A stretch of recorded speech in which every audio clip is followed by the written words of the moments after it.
السلام عليكم حاجي. وعليكم السلام ورحمة الله وبركاته. على رفض المجمع. እንዴት ናችሁ?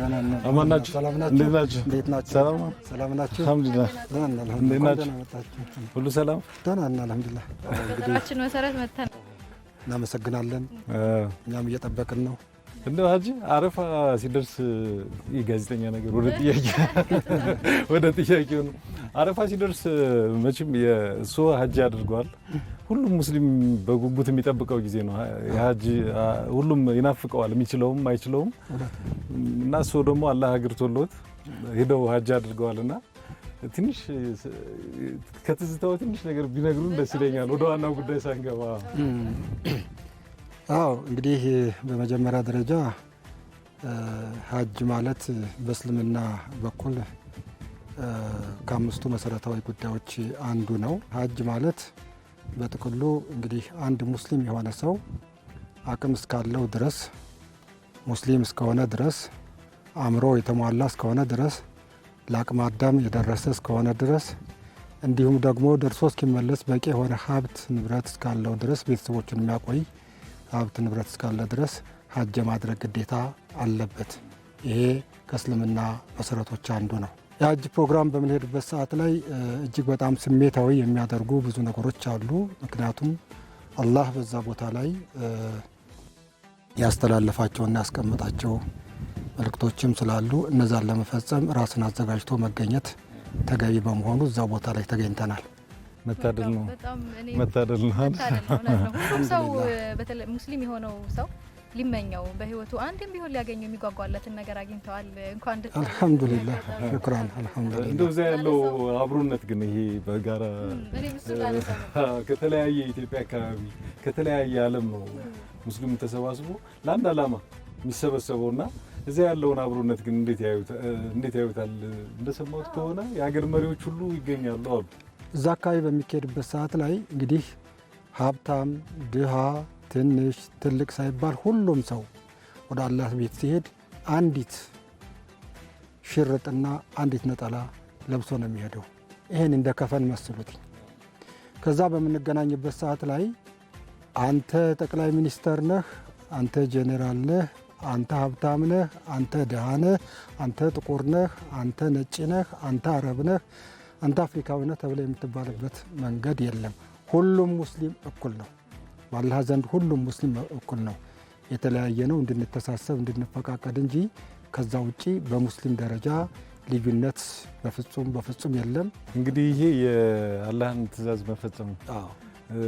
ይህን ትልቅ ትእዛዝ መፈጸም ደግሞ በህይወት ዘመን ደጋግመንም እንዳልነው በጣም ትልቅ መታደል ነው። በጣም ደስ ይላልና አረፋ ትልቅ ትእዛዝ የተከናወነበት የእስልምና የታሪክ ሁነት የተከናወነበት ወቅት ነው አረፋና በዚህ ወቅት ላይ የኛ ፕሮዲውሰሮች እርስዎን እንድናገኝ አመቻቹን እና ትእዛዝ እዚህ ከእርስዎ ትእዛዝ እንደምንቀበል ነው የተነገረንና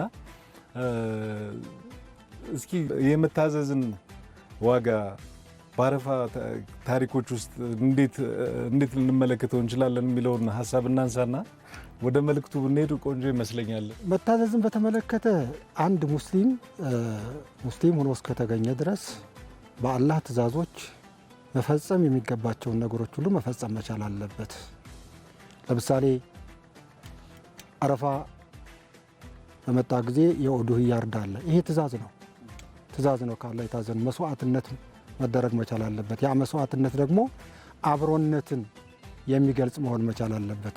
ይሄ ሲባል አንድ ሰው ኡዱህያ በሚያርድበት ሰዓት ላይ ኡዱህያውን ከሶስት ከፍሎ 1/3ኛውን ለምስኪኖች የሚሰጥበት፣ አንዱን ደግሞ ከዘመድ ጋር የሚመገብበት፣ አንደኛውን ደግሞ በአሁኑ ሰዓት ያው እንደ ድሮ ቋንጣ አይደረግም፣ ፍሪጅ አለ፣ ፍሪጅ ውስጥ ነው የሚገባው። ፍሪጅ ውስጥ የሚገባበት መንገድ ይደረጋል። ስለዚህ ይሄ በአላህ ዘንድ የታዘዘ ትእዛዝ ነው።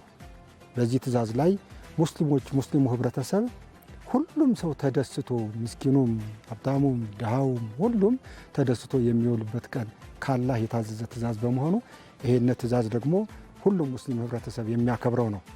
ለዛም ነው ሙስሊሞች ምንም ሀብት ንብረት የሌላቸውን ወንድሞቻችን እህቶቻችን በዛን ወቅት ላይ ተደስተው እንዲውሉ ትእዛዙ የተላለፈበት ታላቁ ምክንያት ይሄ ነው።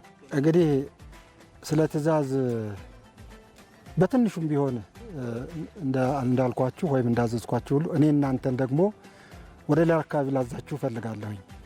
በደስታ አዎ፣ እንዲያውም በተለይም ወደ ምስራቁ ኢትዮጵያ ክፍል ብትሄዱ ምስራቅ ኢትዮጵያ ላይ ያለውን የሙስሊም አኗኗር ባህላዊ እሴቶቹን፣ ታሪካዊ እሴቶቹን በአጠቃላይ ለሰሜኑ ህብረተሰብ ለሰሜኑ ለሙስሊሙ ብቻ አይደለም ለሌላውም እምነት ተከታይ እንድታጋሩ እኔ ላዛችሁ እፈልጋለሁ። እነሱም ደግሞ ነገ ከነገ በኋላ እኛን መጥተው እንዲጎበኙ በሰሜኑ በኩል ምን አለ የሚለውን ነገር እናንተም አስረድታችሁ እንድትመጡ እናንተን ለማዘዝ እፈልጋለሁ። ተቀበሉታላችሁ? እንዴ በጣም እናመሰግናለን። አድርገው እንዲሸኙን ደግሞ እንጠይቃለን። አልሐምዱሊላህ እንኳን ለዚህ ለ1447ኛው የኢድ አል አድሃ በዓል በሰላም አደረሰን። አላህ ጌታዬ ጉዟችሁን የተቃና አላህ ያደርግላችሁ።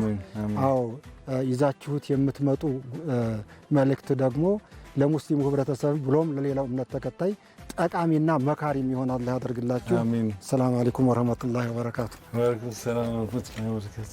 ሰላም። እሺ፣ እናመሰግናለን።